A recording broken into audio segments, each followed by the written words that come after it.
Hey, go ahead and hit that like button, my people. You know that it helps us out a ton. And of course it helps you because it helps us keep bringing you these stories every day. Now y'all, Baltimore's Inspector General, that's the person who is in charge of reviewing all of the books and the spending and making sure everything is copacetic. She's coming out saying it looks like there's some dirty deeds happening, y'all. I'm not gonna do a long lead in. We're gonna get right into this because this is crazy, this is wild, and things are really heating up. Let's go ahead. So fraudulent invoices, y'all, data breaches, and all of this comes on top of the previous report about, I don't know, was it $1 million? Was it more of spending by the Baltimore mayor, Mr. Scott? On top of all of that $1 million of spending that was questionable, that was opaque, that the Inspector General really couldn't investigate. We're gonna loop into that at the end of this video, but let's continue on. What about these fraudulent invoices? And you're gonna hear from Mayor Scott as he addresses these allegations coming up, y'all. What kind of mayor? Y'all, what I always try to do is I try to put myself in the position of the politician, if possible. Try to think, you know, what if I were running a city and maybe there were some rogue elements out there doing things in a way they shouldn't have been doing them, and then I get this pesky reporter. You remember, y'all remember Scooby-Doo? I would have gotten away with it if it wasn't for you pesky reporters. You get a pesky reporter like, hey man, what's up with all these fraudulent invoices and the data breach and all of the spending that looks like it might be wasteful, at best wasteful, if not fraudulent. Like, and then, you know, I try to put myself in his shoes, but I don't know. I guess you also can put yourself in the position of, hey, the buck stops here. I'm the mayor. If this happened on my watch, then So yeah, y'all, things are not looking good for Mayor Scott. Now I'm gonna loop into a previous report about $1 million worth of spending, y'all, that Mayor Scott has been called to task for, taking people on lavish dinners, getting a skybox at sporting events, y'all, just different things that people said, hey man, you shouldn't be spending our money on that. And also don't forget, a lot of the spending, the Inspector General, she's like, I can't even tell what this was. She's subpoenaing the information. The mayor's office like, we're not gonna tell you. She's like, hey, who you send this cash app to? Not gonna tell you. Hey, this is blacked out. Can you tell me what you spent this money on? No. So the mayor's office has actually, according to the Inspector General, they've been resistant to even working with her to understand the books and the spending. And because I have to say it, y'all, everything used in this video is under fair use for news, commentary, and of course, your education. I've been the Inspector General for 8 years. This is a first. Baltimore City Inspector General Isabel Cumming is taking a step she's never had to before, filing suit against the mayor's office and city council to enforce a subpoena she says went unanswered. Last month, hundreds of pages of redacted documents from the mayor's office of safety and engagement were supplied to her office. Here I got records that were completely blacked out. I couldn't even follow a cash app, $500 cash app. What's blacked out is who got the money.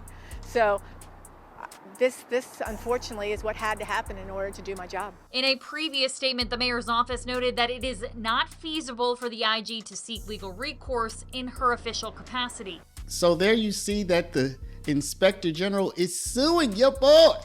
Yeah, you got a new boy, y'all. Now, a local news channel. Now, that is the unknown spending. That's like, yo, where did this money go? So the Inspector General can't even figure it out. But there's also, as I said, what might be considered wasteful spending. Now, we're going to get into the numbers about what was spent on what a little bit later. But let's get to where a local news channel called him out in public about the wasteful spending as well. How do you expect taxpayers in Baltimore City to be okay with how your office is spending their money? And do you believe that you owe them an apology for how their dollars are being spent? And thank you for your question, Mackenzie. I think we have to be very clear about this, right? We're not talking about money that was spent inappropriately. As I said to your station last week, we're talking about people who skip protocol points, right? We followed up with the mayor for more clarity. Do you believe, even if it's been going on, is that an appropriate use of taxpayer dollars? And then also, though, I know that your office spent nearly $4,000 on a goodbye party for somebody who never left and is still making almost $200,000. Why is that okay? Yeah, I think, Mackenzie, we know that you guys want to make this out to be something that is not. Again, it's not just the city of Baltimore. The state of Maryland has skyboxes and have had them forever. And again, you guys you're harping on this small amount of money, which you heard again.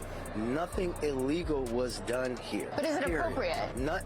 If it's not illegal, then it's appropriate, Mackenzie. So you think that's okay for tax dollars to be spent on it? I think it's okay for us someone who has spent money to have young people who have never been in that stadium before, who have never gotten invited before, who would have never had the opportunity to be there to do that.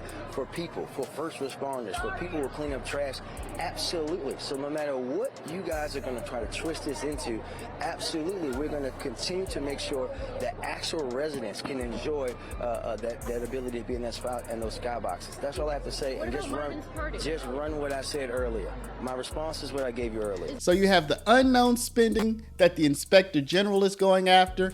And then you have these items where it's like, yeah, you didn't have to spend money on that. So when it comes to what we don't know, the mayor's office, according to the inspector general, remember y'all, she filed that lawsuit. Apparently the mayor's office is being very uncooperative as to giving them the information that they're looking for. So they're basically saying, we're not gonna give you that information. So now she has to sue them to try to get it from them, y'all. And the mayor's office is actually saying, yo, you can't sue us. So does that sound familiar, y'all? Does that sound like any other offices across the country that you might have heard about? Mayor Brandon Scott has previously commended the Inspector General's work, but said his office has to comply with state law. He points to a letter from the Attorney General's office suggesting that IGs are subject to Maryland Public Information Act exemptions for sensitive information. The AG's office, however, has said that letter is not a formal opinion and was not intended to determine how any particular office should operate. This is actually the public's lawsuit.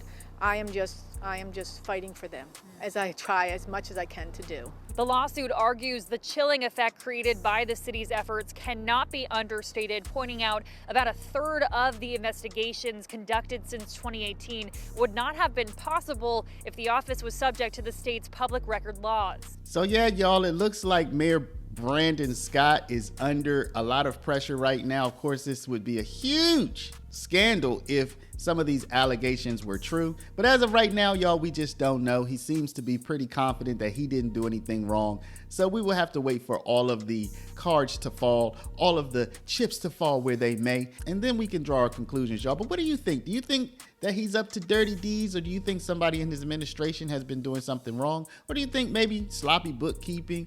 What do you think actually happened here? Let me know, y'all. Drop a comment down below. But before you do, please stop, hit the share button. Share this video out over email, text message, WhatsApp, Facebook, Snapchat, Instagram, all your favorite social mediums. And of course, if you're not a subscriber, please do subscribe. Thank y'all for watching. Love y'all. We'll see you back in the next one. You know that we are a paralegal school. If you've been watching our program now, you know that we've been around for 23 years. You know that we help people get going in the paralegal field. You know that we've helped hundreds of people since 2003 start their career in the paralegal field or even move up in their career.